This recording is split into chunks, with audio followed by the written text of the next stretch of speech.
बच्चों अब जो है हम अगले अध्याय में चल रहे हैं। पाठ हमारा 2 है जिसका नाम है स्थिर वैद्युत विभव तथा धारिता।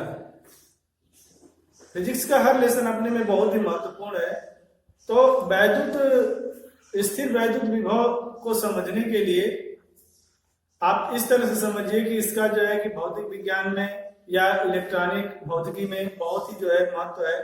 जैसे आप जानते हैं कि पानी जो है ऊंचे तल से नीचे तल की तरफ जो है कि बहता है।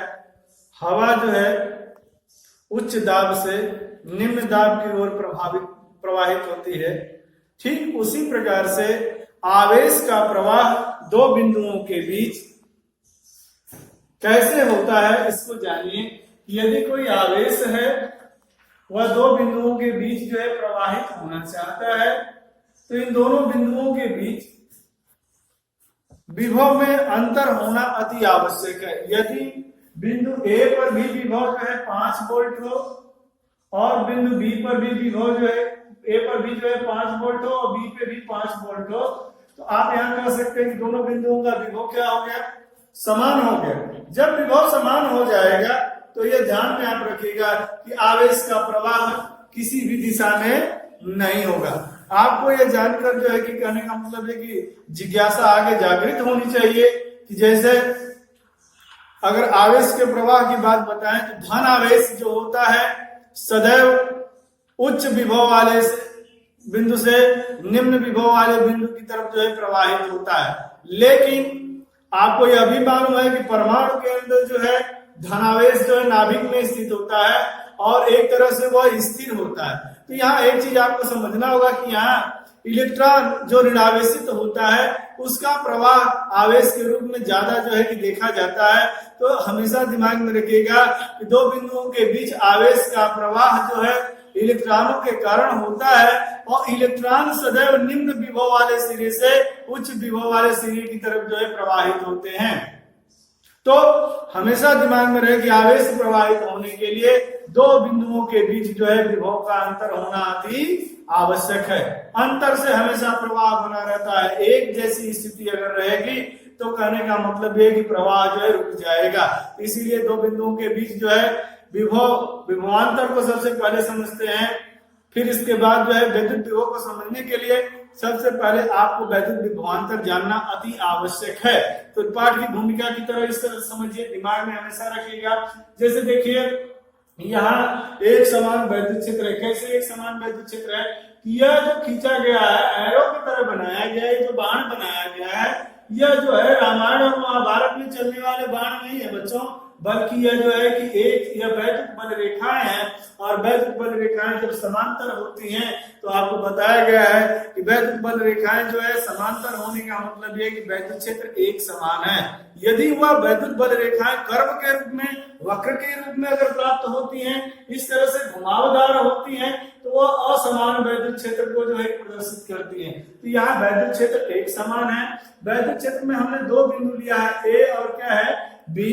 अगर हम बिंदु बी पर एक जो है कि धन परीक्षण आवेश लें तो धन परीक्षण आवेश पर आप जानते हो कि बल सदैव जो है बल की दिशा जो है विद्युत क्षेत्र की दिशा में होगी। तो बल की दिशा विद्युत क्षेत्र की दिशा में होगी। अर्थात यहाँ से अगर फिगर को देख समझे तो बल जो है बाएं साइड से किसकी तरफ लगेगा, दाहिने की तरफ, अर्थात इधर से धक्का देगा। तो अगर हम जो है बिंदु बी से प्लस क्यू कूलम आवेश को बिंदु ए तक लाना चाहें तो हमें इस बल के विरुद्ध जो है कार्य करना पड़ेगा, क्योंकि बल की दिशा क्या है, बाएं से दाएं है और धन परीक्षण आवेश को आप दाएं से किधर लेके जाना चाहते हैं, बाएं साइड में। इस बल के विरुद्ध जो है हमें कार्य करना होगा। तो इसकी अनुभूति आपको होनी चाहिए। देखिए परिभाषा याद कर लेने से नहीं है, यह आपको मालूम होना चाहिए कि धन परीक्षण आवेश पर बल लग रहा है जब हम उसको बिंदु ए बी से कहां लेके आ रहे हैं, ए तक, और यह विरोधी बल है। जबकि अगर हम बिंदु बी से उठा के इसको विद्युत क्षेत्र की दिशा में लेके जाना चाहे तो हमें जो है कहने का मतलब यह कि यह कोई कार्य हमें करना नहीं पड़ेगा, बल्कि कार्य हमें क्या होगा, प्राप्त होगा, क्योंकि वैद्युत क्षेत्र स्वयं उस जो है आवेश पर कार्य करेगा। तो मेरे कहने का मतलब यह है कि आप यहाँ से आप जो है किसकी स्थिति को आभास कर लीजिए कि बिंदु बी से अगर हम धन परीक्षण आवेश को बिंदु ए तक लेके जाएं तो कुछ कार्य करना पड़ेगा। तो उस कार्य और ये जो परीक्षण आवेश का अनुपात है, इन्हीं दोनों को हम क्या कहते हैं, इस विशिष्ट अनुपात को दोनों बिंदुओं के बीच वैद्युत विभवांतर कहा जाता है। तो वैद्युत विभवांतर किसे कहते हैं बच्चों, एक बार जो है कि अच्छे से परिभाषा दिमाग में आप रखिए कि वैद्युत क्षेत्र में स्थित किन्हीं दो बिंदुओं के बीच धन परीक्षण आवेश को एक बिंदु से दूसरे बिंदु तक लेके जाने में किए गए कार्य और परीक्षण आवेश के अनुपात को, देखो अंश और हर के रूप में लिखा गया है, परीक्षण आवेश के अनुपात को उन दोनों बिंदुओं के बीच वैद्युत विभवांतर कहते हैं।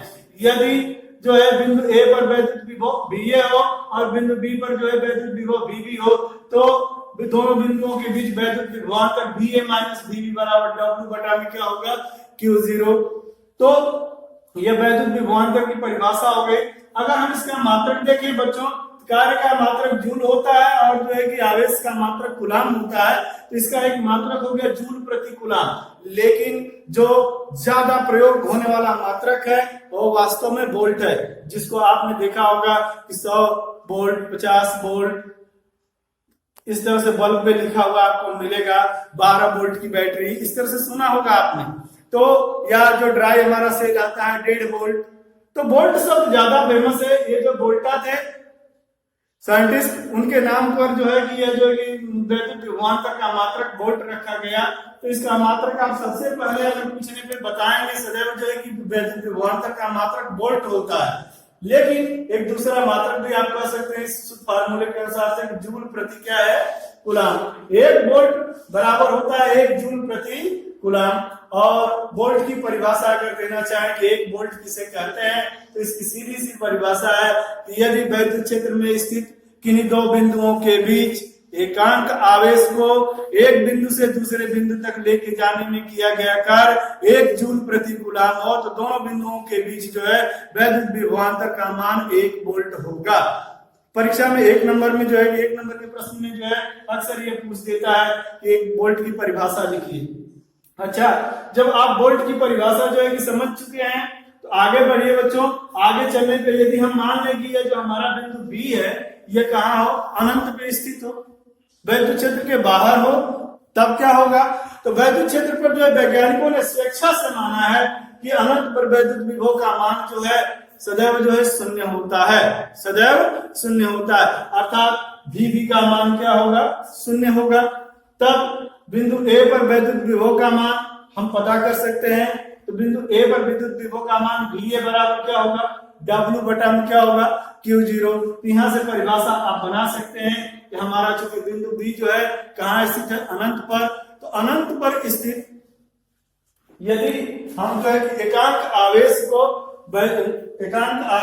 अनंत से वैद्युत क्षेत्र के भीतर किसी बिंदु तक लाने में किए गए कार्य और उस आवेश के अनुपात को, किए गए कार्य को ही उस बिंदु पर हम वैद्युत विभव कहते हैं। एक बार और परिभाषा सुन लें कि 2 तरीके से परिभाषा दे सकते हैं इसकी, कि एकांक आवेश को वैद्युत क्षेत्र के भीतर किसी बिंदु तक लाने में किए गए कार्य को उस बिंदु पर जो है वैद्युत विभव कहते हैं। दूसरी परिभाषा यह भी आप दे सकते हैं कि वैद्युत क्षेत्र के भीतर, अनंत से वैद्युत क्षेत्र के भीतर किसी परीक्षण आवेश को लाने में किए गए कार्य और परीक्षण आवेश के अनुपात को उस बिंदु पर वैद्युत विभव कहते हैं। इसका मात्रक भी जो है बच्चों वोल्ट ही होता है, वोल्ट या क्या कह सकते हैं, जूल प्रति कूलाम। वैद्युत विभव तथा वैद्युत विभवांतर दोनों जो है अदिश राशियां हैं, दोनों का मात्रक समान है और भिन्न सूत्र भी समान है।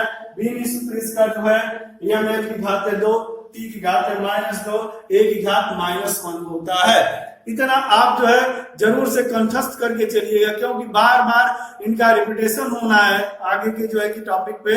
तो इसके लिए आप इसको जो है कि लर्न कर लीजिएगा, नोटबुक भी बना लीजिएगा आप अपने से, और इसको जो है कि ध्यान में रखते हुए अगले वीडियो का जो है कि आप जो है कि अनुसरण करेंगे तो चीजें आसान हो जाएंगी।